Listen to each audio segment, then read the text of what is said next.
Mírame los ojos.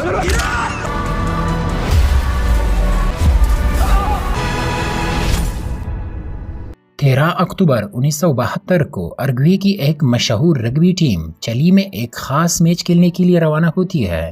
Team के बेशतर खिलाड़ी पहली बार अपने मुल्क से बाहर जा रहे होते हैं, इसलिए ये सफर उनके लिए खासा यादगार होता है। कुछ अहले खाना भी उनके साथ होते हैं ताकि टीम की हौसला अफजाई हो सके। वो अपने सफर के लिए जहाज में बैठ जाते हैं। जब जहाज अंदेज के पहाड़ों के करीब पहुंचता है तो मौसम में अचानक बिगाड़ आ जाता है। एक मुसाफिर वजाहत करता है कि अर्जेंटीना की गर्म हवाएं और पहाड़ी सर्द हवाएं आपस में टकरा रही है, जिससे जहाज हचकोले खाने लगता है। इब्तिदा में मामूली झटके महसूस होते हैं, लेकिन चंद लम्हों बाद जहाज तेजी से नीचे गिरने लगता है। पायलट तेज हवाओं में जहाज को काबू में रखने की कोशिश करते हैं। मुसाफिर घबराकर सिटों से चमट जाते हैं और सामान राहदारी में इधर उधर बिखरने लगता है। कुछ लम्हों के लिए सूरज की रोशनी दिखाई देती है, मगर फिर जहाज एक पहाड़ से टकरा जाता है और दो हिस्सों में बंट जाता है। जहाज का पिछला हिस्सा उड़ता हुआ दूर जा गिरता है, जबकि अगला हिस्सा बर्फ में धंस जाता है। तसादुम के बाइस सीटें एक दूसरे से टकरा जाती है और कई लोग शदीद जख्मी या जान बहक हो जाते हैं। जो जिंदा बचते हैं वो फौरन एक दूसरों की मदद करने लगते हैं। हर तरफ खून बिखरा हुआ था। 2 मेडिकल स्टूडेंट्स जख्मियों की देखभाल की कोशिश करते हैं। कुछ लोग पायलट के पास पहुंचते हैं, लेकिन वो मरने से पहले सिर्फ 2 अल्फाज बोल पाता है। रेडियो काम नहीं कर रहा होता और सर्दी जानलेवा हद तक बढ़ चुकी होती है। खास तौर पर रात को मुसाफिर जहाज के अंदर एक दूसरे के करीब बैठकर सर्दी से बचने की कोशिश करते हैं। कुछ लोग रो रहे होते हैं तो कुछ एक दूसरे को तसल्ली दे रहे होते हैं। सुबह मालूम होता है कि सर्दी से मजीद लोग मर चुके हैं। वो जहाज की सीटें और दीगर सामान निकाल कर रात गुजारने की मुनासिब जगह बनाते हैं। जख्मियों को धूप वाली जगह पर लाया जाता है ताकि उनका बेहतर ख्याल रखा जा सके। खाने की तलाश में सब अपना सामान खोलते हैं और जो भी खाने की चीजें मिलती है उसे महफूज करते हैं। लाशों को थोड़ी दूर बर्फ में दफन कर दिया जाता है ताकि खराब न हो और मुमकिना मदद आने पर पहचाने में आसानी हो। एक दिन उन्हें आसमान में जहाज की आवाज सुनाई देती है। वो चीखते हैं, हाथ हिलाते हैं, लेकिन उन्हें कोई नहीं देख पाता। शाम को वो कपड़ों से खुद को ढांप कर सोने की तैयारी करते हैं। तीसरे दिन नांदू को होश आता है, जो हादसे के वक्त से बेहोश था।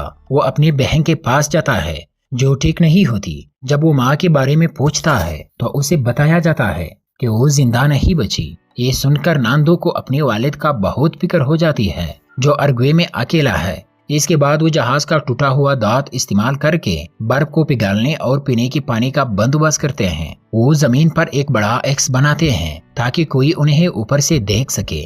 जब एक और जहाज आसमान से गुजरता है, वो आईना इस्तेमाल करके सूरज की रोशनी मुनाकिस करते हैं और उम्मीद करते हैं कि उन्हें देखा गया होगा। ताहम अगले दिन वो दोबारा मायूस हो जाते हैं क्योंकि जहाज दूर से गुजर जाता है। ग्रुप में बात होते हैं कि अब क्या करना चाहिए। उन्हें याद आता है कि जहाज के पिछले हिस्से में बैटरी हो सकती है, जिससे शायद रेडियो काम में आ जाए। वो 4 लोग बर्फ पर चश्मे लगाकर और थोड़ी तैयारी के साथ रवाना होते हैं।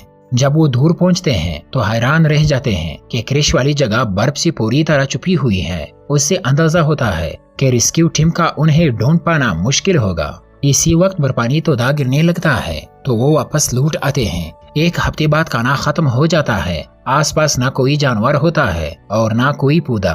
वो काई खाने की कोशिश करते हैं, लेकिन वो नाकाबिल बर्दाश्त होती है।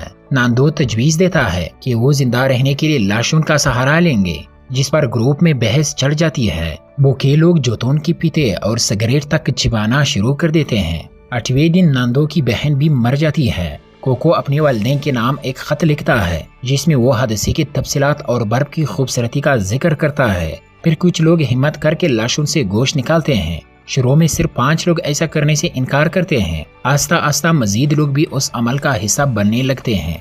वो लाशों को बर्फ से ढांप देते हैं ताकि मंजर कम दिखाई दे। कुछ लोग गोश्त को धूप में रखकर गर्म करने की कोशिश करते हैं। कुछ दिन बाद एक सुटिकस मिलता है जिसमें एक पुराना रेडियो होता है। वो उसे चलाकर खबरें सुनने की कोशिश करते हैं। तब उन्हें ये सुनकर बहुत सदमा होता है कि सरकार ने तलाश बंद कर दी है। मजीद कई लोगों का हौसला टूट जाता है।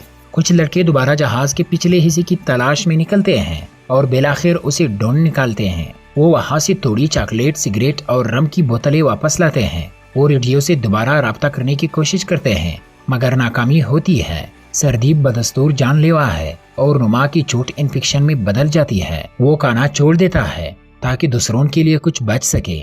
سلیپنگ بیگ بنانے کے لیے وہ واٹر پروف کپڑا استعمال کرتے ہیں۔ ایک دن وہ سنتے ہیں کہ ایئر فورس دوبارہ تلاش میں مصروف ہے۔ بحث ہوتی ہے کہ انتظار کرے یا پھر خود باہر نکل کر مدد لائے۔ کچھ لوگ باہر نکلنے کی تیاری کرتے ہیں اور ندی تک پہنچ جاتے ہیں جہاں انہیں ایک آدمی نظر آتا ہے۔ کاغذ پر وہ اپنی پوری کہانی لکھ کر اس آدمی کو دیتی ہے۔ جلد یہ پیغام ریسکیو ٹیم تک پہنچتا ہے اور بالآخر 72ویں دن سب کو بچا لیا جاتا ہے۔ جب ہیلی کاپٹر آتے ہیں تو سب لوگ رونے لگتے ہیں۔ وہ اپنے بیگوں کو ساتھ لے جانا چاہتے ہیں کیونکہ ان میں ان کی پیاروں کی نشانیاں ہوتی ہیں۔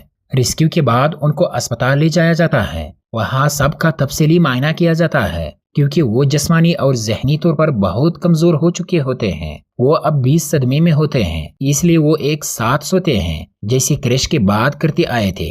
اور یہیں پر یہ مووی ختم ہو جاتی ہے۔ اگر آپ کو یہ مووی اچھی لگی ہو تو چینل کو سبسکرائب کر دیجئے۔ ملتے ہیں نیکسٹ ویڈیو میں، تب تک کے لیے گڈ بائے۔